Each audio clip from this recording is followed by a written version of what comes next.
In just 5 years, Devin Booker has already solidified himself as one of the best scorers in the entire NBA. But in those same 5 years, the Phoenix Suns have never made the playoffs. Not one time. Which has led to questions starting to surround not only the Phoenix Suns, but their young star Devin Booker. Does he have what it takes to lead the Suns to the next level? Is he anything more than just a scorer? And most importantly, is his future going to be with those Phoenix Suns? When we look at the Phoenix Suns, some of their draft history has left a lot to be desired. The Suns have had good picks and they have drafted talented players. But just because a player has talent coming into the NBA, that doesn't mean that they're going to fulfill it. That doesn't mean that that player is going to reach their full potential. To be successful in the NBA, at times, it takes a team. It takes a full effort. The GM has to be on the same page as the coach, and the coach has to put you in positions to be successful. Over the past few seasons, the Suns have been a team that has lacked stability. And in the NBA, continuity and stability go a very long way. 5 years for Devin Booker. No playoffs, no All-Star game. Wait, no, actually, he was an All-Star. Devin Booker was an All-Star for the first time this season. He was a replacement for Portland Trailblazers guard Damian Lillard. Lillard, who'd been taking over the NBA, would suffer a groin injury, an injury that would hold him out of one of the best All-Star games we had ever seen. I feel like a lot of fans have been sleeping on D-Book, but I think they'll wake up soon enough. Booker came into the 2015 NBA draft as the youngest prospect. Booker's draft status would be overlooked by the large talent pool from Kentucky. With players like Willie Cauley-Stein and first overall pick Karl Anthony Towns, it was tough to stand out. Kentucky had 6 players that would be drafted that night, but despite being the youngest of the bunch, Booker still was able to drop 10 points a game on 47% shooting in his only season at Kentucky.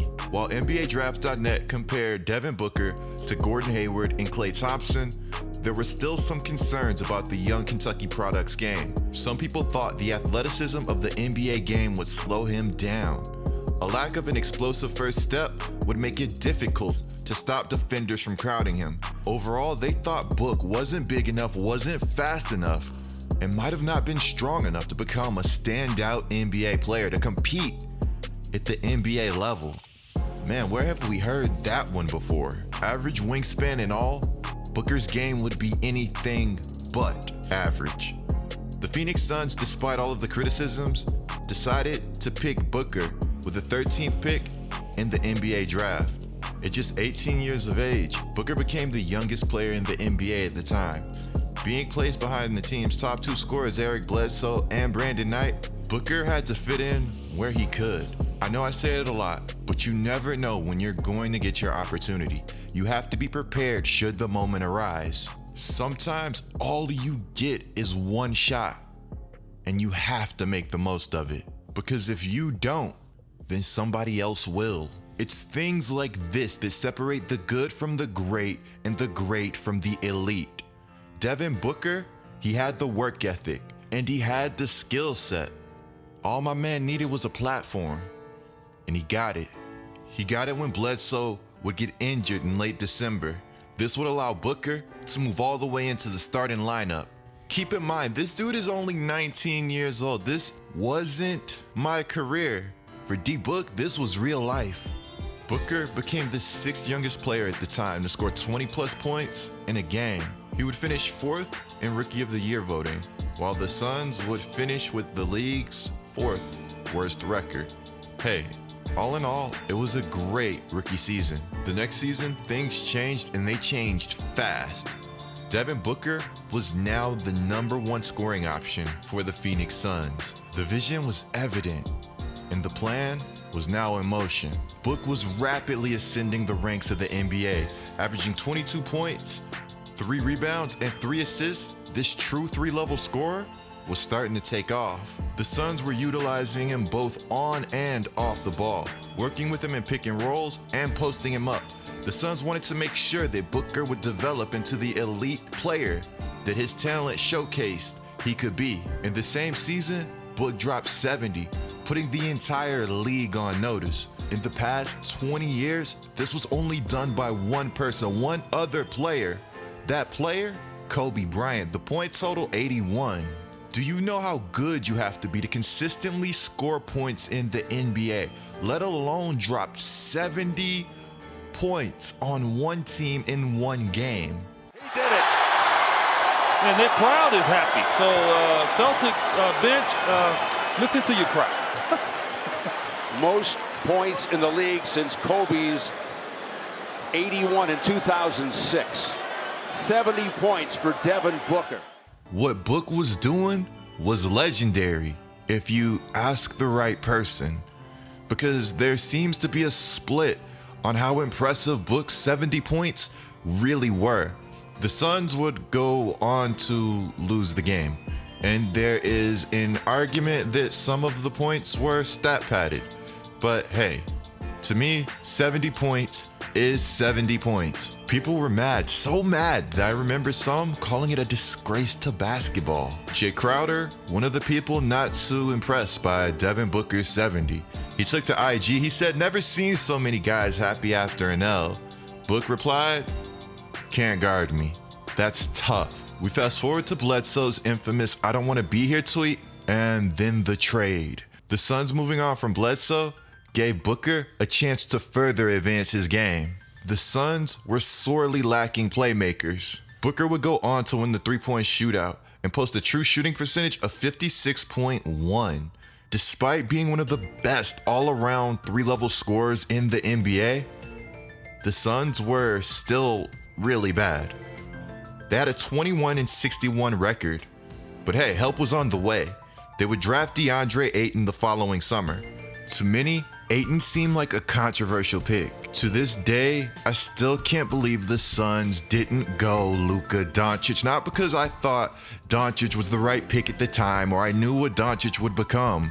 All of the signs pointed to Phoenix drafting Luka. It was reported that the Suns had a plan in place to draft Luka Doncic and make a free agent run at Clint Capella. Luka Doncic with an on-ball, off-ball scorer like Devin Booker, man, the possibilities would be endless. But as it stands, Deandre Ayton is a good player. The NBA is very interesting to me because there's a lot of different ways and strategies when it comes to team building. One thing I've seen consistently brought up over the past few years is that drafting a big might be a waste of a pick. Not necessarily a waste, but you can do better building around a guard or a do-it-all wing. I'm interested to know, do you guys think that this is true in the comments below? I know I've talked a lot about the Knicks being one of the most unlucky teams in the entire NBA, but I think the Phoenix Suns are also another team that has been very unlucky.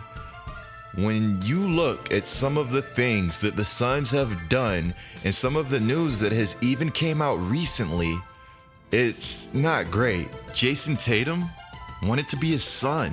He was all in on Phoenix. Yeah, I remember I called my family, my mom, I'm like, yo, I think I want to go to Phoenix. While Tatum's already doing big things in Boston and well on his way to becoming a superstar, could you imagine Tatum, Booker, and Luka, or just Tatum and Booker? That duo would be incredibly fun to watch. As we take things back to the present, Booker can flat out hoop.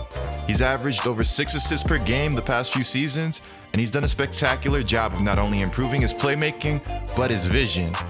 His threat scoring the ball has elevated not only his game, but players around him.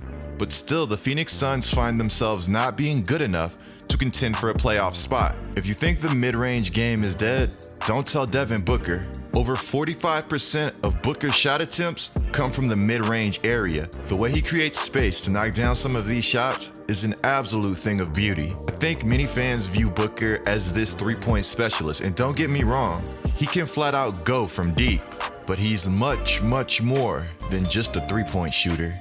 Teams attacking and trying to run Book off the three-point line have allowed him to step in and knock down one of the most hated shots in the NBA currently. Book's two-point percentage as a whole is absolutely absurd, and he hasn't shown any problems when he gets into the lane finishing around the basket. So much for lacking athleticism. The next season in Phoenix will be a very telling one for not only Devin Booker, but for the future of the Suns franchise.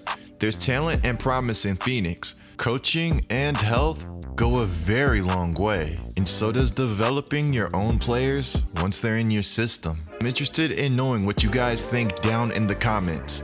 Do you guys think Devin Booker will remain with Phoenix, or do you guys think that there's a legit possibility that he sees Cat and D'Lo doing big things in Mini and decides to go north?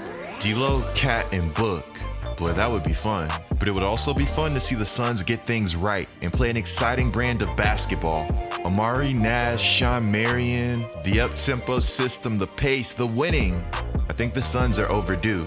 Comment down below if you think the Suns can successfully build with Ayton and D-Book. Be sure to click the video on the screen right now, guys. It's incredibly dope. Be sure to subscribe. I'm D-Coop. Noti's on, and I'm out.